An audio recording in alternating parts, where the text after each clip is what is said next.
Hi friend, कैसे हैं आप। आई होप आप सब लोग अच्छे होंगे। आज की इस वीडियो में हम आपको बताने वाले हैं अपने फ़ोन में शो परसेंटेज कैसे देख सकते हैं, कर सकते हैं। आइए गाइस वीडियो स्टार्ट करते हैं और आपको बताते हैं। बहुत इजी स्टेप हैं जो आपको देखने हैं, फॉलो करने हैं। आइए गाइस हम आपको बताते हैं अपने फ़ोन में शो परसेंटेज कैसे करनी है। शो परसेंटेज करने के लिए पहले हम सेटिंग में जाएंगे।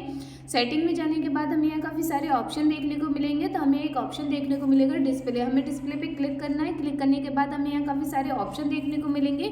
तो हमें एक ऑप्शन देखने को मिलेगा स्टेटस बार। हमें इस पर क्लिक करना है। क्लिक करने के बाद बैटरी परसेंटेज आप इस पर क्लिक करेंगे। क्लिक करने के बाद आपकी बैटरी परसेंटेज दिखानी शुरू हो जाएगी।